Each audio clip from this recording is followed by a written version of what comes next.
Mr. Odom, would you give us your full name and DOC number? My name is Carson Odom, DOC number 302735.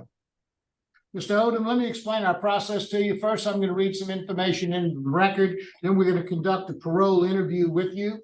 Then we're going to ask Warden Myers to give us some input as to how you're doing, where you are. Then you have some people here today. None of them wish to speak, but I do want to, for the record, give their names. In support of you today is Miss Brenda Johnson, who is your aunt, and Larry Johnson, who is your uncle. Also here today by Zoom, but not speaking in opposition is Miss Charity Netherland, Miss Courtney Netherland, and Miss Robin Netherland. Once we have the hearing, you'll have an opportunity to say whatever it is you'd like to say to the board, and then we'll vote. You understand our process? This is the matter of Carson Odom DOC number 302735, date of birth August the 17th of 1973. He's a 7th class felony offender. He has a parole eligibility date. Well, I don't know if that's correct. But anyway, he's got adjusted good time date of September the 13th of 2043, full term date of June the 20th of 2046. He is currently serving a 43-year sentence on the charges of attempted second-degree murder and contraband, conspiracy to commit contraband. Is that information accurate, Mr. Odom? Yeah. Yes, sir. Okay. Mr. Odom, your case has been assigned to me, so I'll begin our interview process. Mr. Odom, how old are you, sir? 50 years old. And how long have you been in prison on these charges this time? 20 years, sir. I'm sorry? 20 years. 20. Tell me a little bit about your educational background. I completed my high set in 2019. Since then, I've taken computer literacy courses. I've taken some communication courses through the mail, and pretty much continued my education through the system here. Okay. Let's talk a little bit about the crime that was committed here in 2003. I'd like to talk a little bit about who Carson Odom was then, okay? Were you working at the time? What? What kind of work were you doing? Doing construction for a company in Leesville with Mr. Charles Stuckey.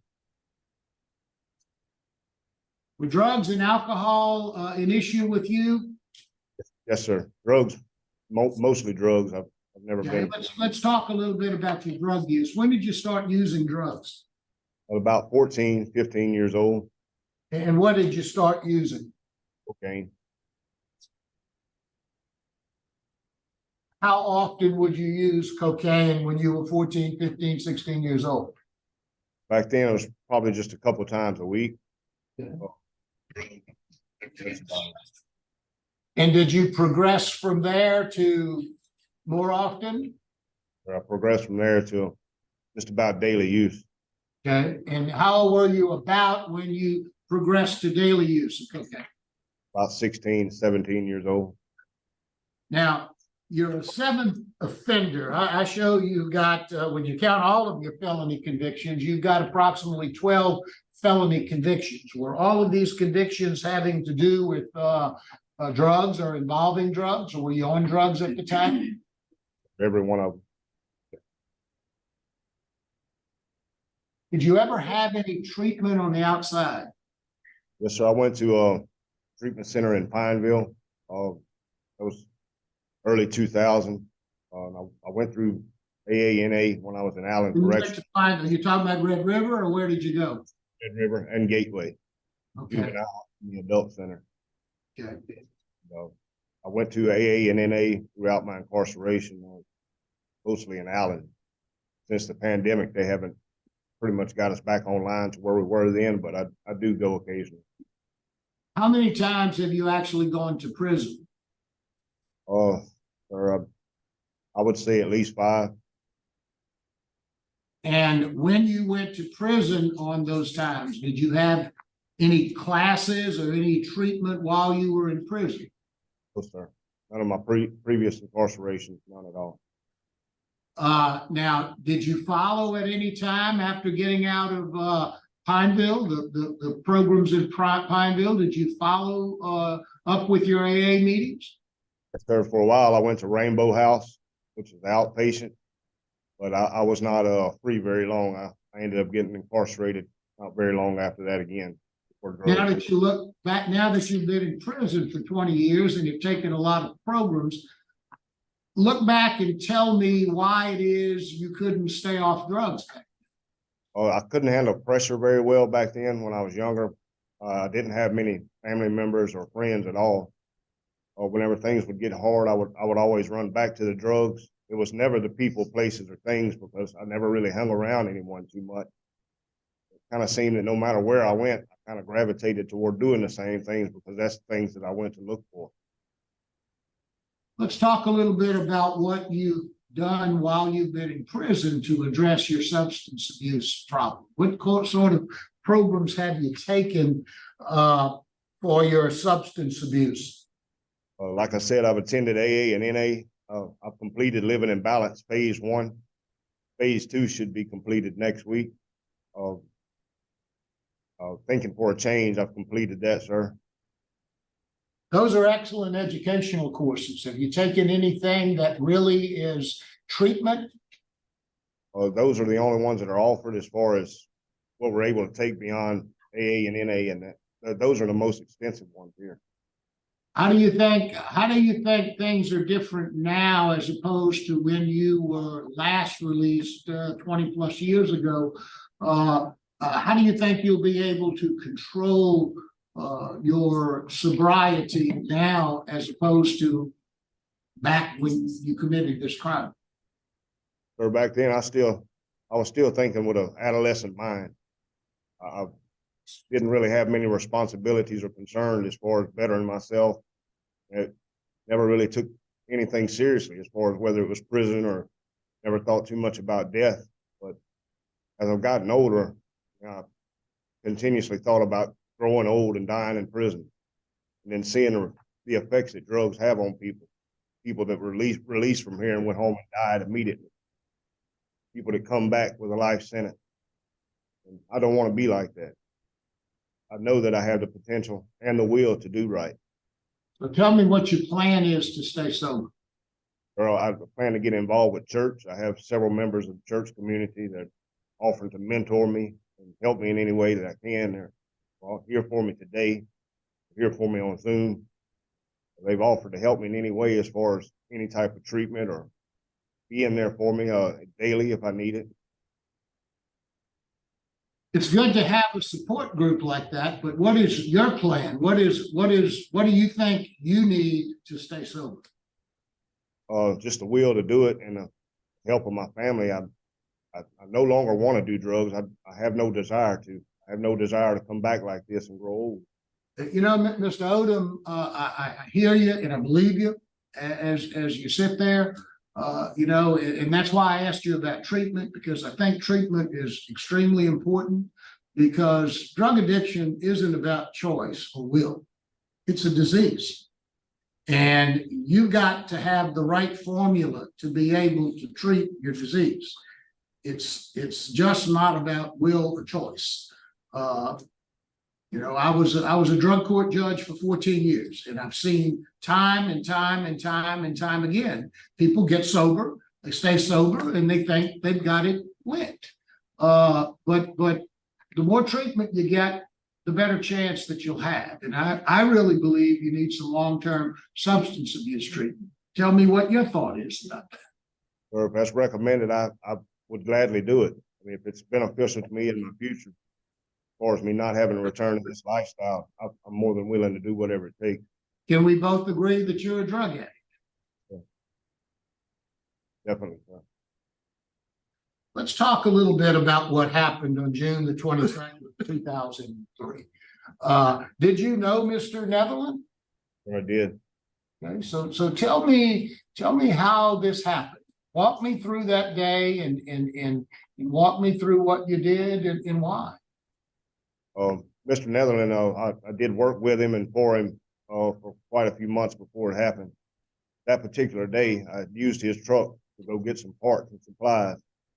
While I was gone, I ended up using drugs in his vehicle and stayed gone far longer than I told him I would. And when I came back to his house, I think it was like later the following evening, he was real upset, understandably. He was very mad. I mean, all he'd ever done was try to help me. I mean, he's talked to me a lot, helped me any kind of way as far as financially or work. He'd always make sure I have something to do. But he was pretty mad that day, and I wasn't thinking clearly at all. And we were arguing. I mean, I don't even know how it happened. Like I say, he was upset. And when he reached for me, I hit him with a baseball bat. And I can't say exactly how I did it or what, but I remember had him turning and looking at me while he was on the ground, kind of in recognition, and that's what snapped me back too. And I put him in the truck and I brought him to the hospital. And that was pretty much what happened, sir. You had the wherewithal to realize and to make up a story that you found him, that you didn't do this. I mean, you pretty much knew what you were doing. After the fact, I was scared after I brought him to the hospital. All I could think about at that time, and the selfishness was me. Everything was about me. I wasn't really thinking about him or particularly what I had done or how it affected him. And when the police got there, I lied to him and I told him that I did find him like that. What programs have you taken, or what have you done in the last 20 years to sort of come to grips with yourself as to what horrible damage you caused to his family? Well, sir, one of the most important things I've taken is victim impact. In that class, I mean, out of everything I've taken, it's been the most profound and touching for me, because it not only showed me what I did to him and his family, but what I did to my family and any other people that I've touched, their lives that I've touched because of my addiction and my action and things that I just took for granted. That was the class that meant most to me, was victim's impact. But I also took Cage of Rage. So I've never been an angry person, though I'm sure that I do have some suppressed problems, but I did take Cage of Rage, and that showed me how to deal with a lot of feelings, and as far as expressing myself in ways that doesn't lead to altercations or problems. Now, you indicated that things are different now. You're older. You don't want to go back to that kind of a lifestyle. Can you pinpoint kind of when this turnaround, or when the light went on, so to speak? A lot of times when I was in drug court, I could see it in people. The way the drug court worked is every week I would talk to the people in drug court, and sometimes they would just stare at me with blank eyes. And then after a while, they had a little spark in their eyes, and I could see that they had turned a corner, or something was happening with them. Do you know when that was for you? Say it was about 2019 specifically, because things were happening as far as a lot of things in my life that weren't good, and started reaching out to God, and I started praying a lot. Though I was raised in church, I've never really prayed a lot. I've never really sought him that much. But at about 2019, I started looking at things a whole lot differently, because several of my friends had just gotten out of prison and died immediately. My sister's husband recently, he overdosed and died, and left her with 4 kids.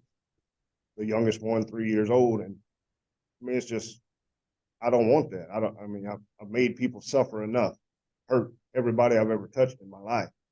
I would like a chance to do good, to make some sort of mark on the world, to say that I was here, to know that somewhere somebody will mourn for me if I do die.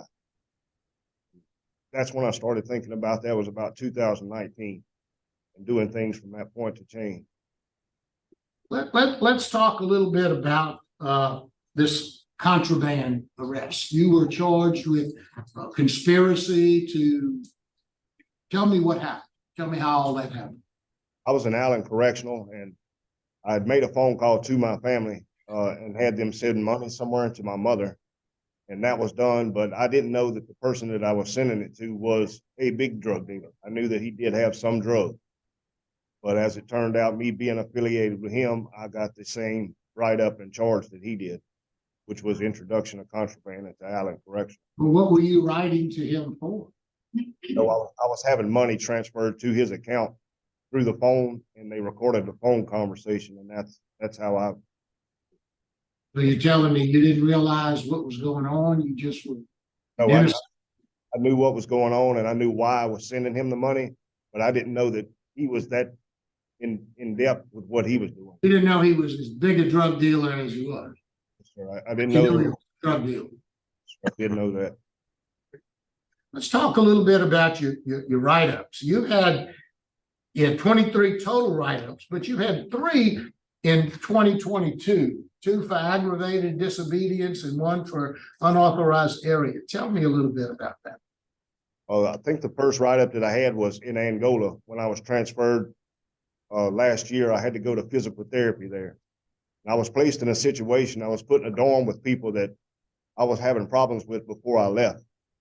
And I asked to be moved out of that dorm, and they said, well, we just can't move you where you want to live at. So they told me that I would have to be written up on a Rule 5 and placed in the block. So I called my sister, and she had talked to the ranking officer, and that's what they did. But after I came back from Allen, back from Angola to Cottonport, I left from here with a strive card. I hadn't gotten a write-up in years, and I was doing well, but I left from here with a strive card. When I came back, they didn't issue me one.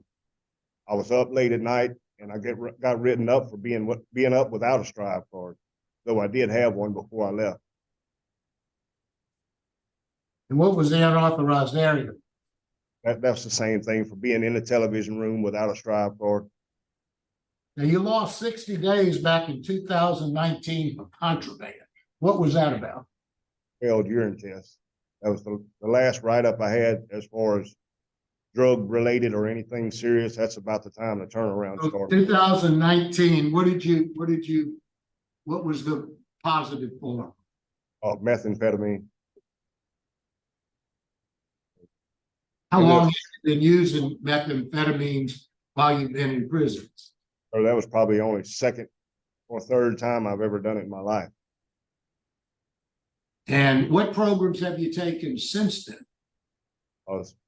Everything as far as thinking for a change, living in balance, cage of rage. I'm in pre-release right now. We finished that Friday. Second phase of living in balance. In 2019, you'd have been probably in prison, what, 24 years? 14 years? Yes, sir, 14 years. Still doing drugs? Well, yes, sir. Yes, sir. It surfaced at that time, and I did use them, and it resulted in something bad because I ended up getting in a fight that day. That's how I was caught. And you mentioned earlier that maybe the light came on around 2019. Is that kind of when you realized you needed to do something about that? It was right after I got out of the cell block before that write-up, the things started to change. I had several officers here that reached out and tried to help me and really talked to me as far as changing and helping me be a better person. And that's when I started getting back in school, started taking the classes and trying to do better. Tell me where you live, Mr. Odom, if you get out. Where, if you were released on parole, where would you be living? I'd be living right beside my family. My sister and my father has purchased me a small trailer house, put it right there, right beside their house. And what sort of work would you do? Initially, I'll be working on a farm, be doing small work around a farm for just enough money to, survive. It won't be much, $100 a day or whatever, but I won't have any bills. My sister had all my electricity and water ran from her house. So I will have things to do, and I have several churches. My aunt, she's avid about putting me to work, painting stuff. I've learned to paint murals, painted a lot of murals on the walls in Angola while I was there. Very creative. I can build any furniture. I do well at jewelry. I have several people that's willing to give me opportunities as far as doing anything positive with my life, no matter what it is. And let's talk a little bit about your triggers for drug use? What are your triggers? We talked a little bit about that, but tell me what you learned, or what do you know, or do you know what your triggers are? Sure, I do. Like I say, it's never been much on people, places, and things for me because I've always found a way, no matter where I was or who I was around. My biggest triggers have always been pressure, stress, and rejection. Being around people that made me feel less than, and though they may not have even done it, it's just my perception of things. And I've always taken stress real badly as far as everything coming down on me at one time. Or feeling, I got married last time I got out of prison. Why, I don't know. I did nothing but hurt her and make her life more miserable. That became a stressful situation because she had children. And I felt that I had to do all of this and be all of this suddenly, immediately after getting out of prison. It was just so overwhelming that I ran right back to the drugs. That's my biggest trigger. Mr. Odom, and I appreciate your honesty. You've been in prison for 20 years, and the world was horrible when you went in. It's worse now. All you got to do is pick up a newspaper, read things. Everybody hates everybody. It's just fighting. It's constant. You're going to be under all of those same stressors. Right? How are you going to deal with that? I'm gonna deal with it a whole lot better. I'm dealing with it as an adult state of mind now instead of a child like I was even 20 years ago. I was 30 years old and I still thought like a child. I didn't have any responsibilities or concern to have any. Now I have responsibilities. I have 4 nieces and nephews that need me. Otherwise, they're subject to turn out just like me. They're going to go through all the misery and the pain that I did if somebody doesn't teach them about, if you don't listen to mama, certain things will happen. And I feel like that's my responsibility now. I don't have any children. I don't have a legacy. That's my only chance to mean something or make a mark in the world is help them through life. Thank you very much. Ward Myers, what can you tell us about Mr. Odom?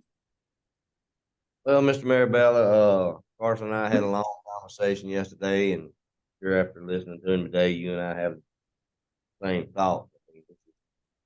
This is a classic case of just the disease of drug addiction, and he has not been able to shake it all these years.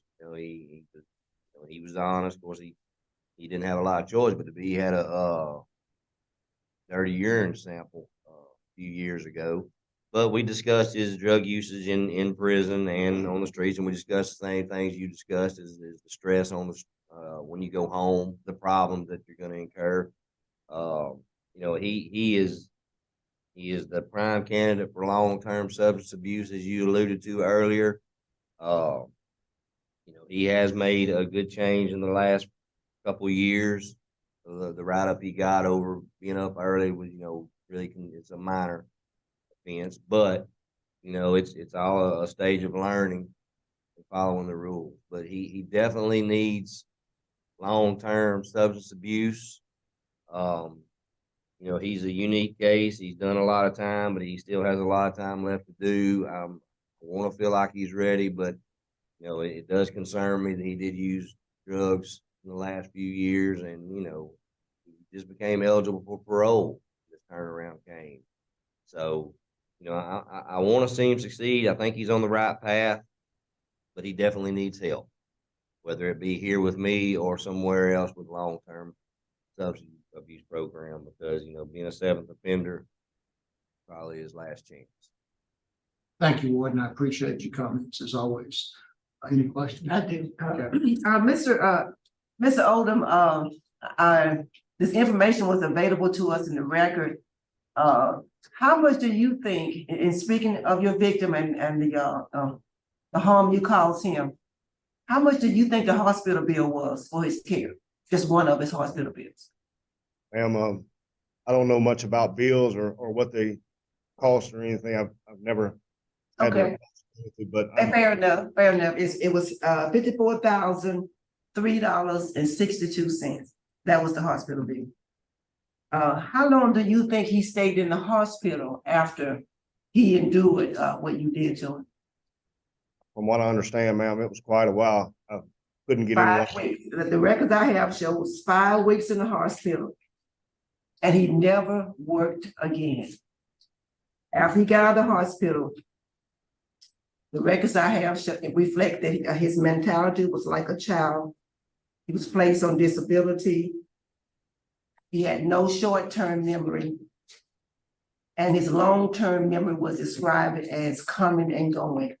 I just want you to be aware of your crime and what it did to Mr. Netherland.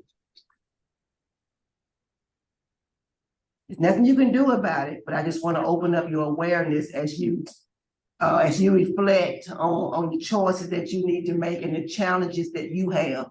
I want you to be aware of the challenges that Mr. Netherland had as a result of your actions. And my hope is that it inspires you to dig a little deeper and do all you can to do the opposite in every area of your life.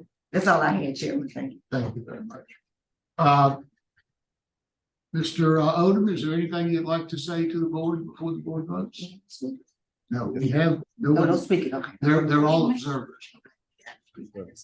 I'd like the board to know that what I did was inexcusable. It was unforgivable. Not only by him, but by his family, I'm sure. I'll never be forgiven, and I can't blame him at all. I've never been a type of person that would hurt anyone. I've never been a type of person that was violent in any way. And I know that doesn't justify or make an excuse for anything I've done. I've often wondered how much I affected that man, and I've asked my family, my sister, and my dad that know people in that area throughout the years, what was wrong, what may have happened to him, how I affected him. I never knew that it was that much. I never knew that I affected him that badly. I've always wondered if I affected him as far as long term, or if I limited anything that he might have been able to do. And I'm sorry. I never want to hurt nobody like that. I've never been that kind of person. If I could take it back, if I could take all the pain or suffering and anything that he's went through on myself, I would gladly do it. And I want the board to know that I'm sorry. I truly am sorry. Thank you, Mr. Odom. I'm ready to vote. Mr. Odom, let me say that I believe you. I hear your sincerity. As Ms. Wise has pointed out, the crime that you committed was horrible. It does look from your record that probably it was having to do with those drugs. We become different people when we do drugs like that. And I think you're on the right track. I don't think you're there yet. I think that with my experience, especially Ward Myers' comments, he's seen it as well. I think we'd be doing a disservice to you to let you out without giving you more tools to be able to handle your drug addiction. I do believe you're moving in the right direction. I do believe that perhaps that 2019 disciplinary write-up, being caught with meth in your system, maybe that was the spark that got you moving in the right direction. You're just not there yet. I do think that you could benefit from long-term substance abuse treatment such as Steve Hoyle or something like that within the Department of Corrections. And if you do get into that program, and we will recommend that you be allowed to participate in that program, as Ms. Wise is often saying, sit on the front row, pay attention, and understand yourself, because it is a disease, and it's not willpower, and it's not the ability to not want to do it. Because you sit there right now, I believe 1,000% that you believe everything that you're telling us about never going back to drugs, never going back to drugs. But it's not that easy. And you talked about friends who get out of prison and overdose and die. I told you earlier, I ran a drug court for 14 years, and it was those people that came through my drug court, it took them almost 2.5 years to graduate. And many of them, those that graduated, many of them went out and did well. But every now and then there was one that thought, well, you know, I can try this again. I think I'm cured. Well, they couldn't tolerate the drugs they used to take. And the new drugs on the street were worse. In 14 years, I went to 20 funerals, people who graduated from it. So it's a disease that needs to be treated. Based upon that, based upon your criminal record, based upon the fact that you do have opposition, and you need more probes, you need the long-term substance abuse. My vote today would be to deny, but to encourage you to stay on the track that you're moving on, and perhaps the next time you come before us, it would be a different vote. But today, my vote today is to deny. Ms. Wise? To the family of the Netherlands, I just want to extend my condolences to you all. I read your letters that you already stated very clearly the impact of this crime. And even to your family, Mr. Odom, I mean, they're going through as well. It's a challenge on both sides. But for me, my vote is denied. You got released on 5/9/23. You committed this offense June 22nd of 23. You went out for a very short period of time. The impact of the crime on the family, your very poor supervision history. You were revoked multiple times on supervision. You have law enforcement opposition, and you have a poor institutional record. And as been stated, the need for long-term substance abuse treatment, to the point that you were teaching some classes in substance abuse. I wanted to get that much into you. That is my vote, sir. Best wishes to you. Thank you, Ms. Wise. Mr. Roche? Mr. Chairman, my vote is the same for the same reasons. Mr. Odom, you have 3 votes to deny your parole, but I think you're on the right track. So continue to work hard, and perhaps next time it will be a little different. So good luck to you, sir. Warden, I think this is our last case there. So thank you so much. We appreciate all your help. Yes, sir. Happy holidays, y'all, if we don't see y'all anymore. All right. Same to you. Sir.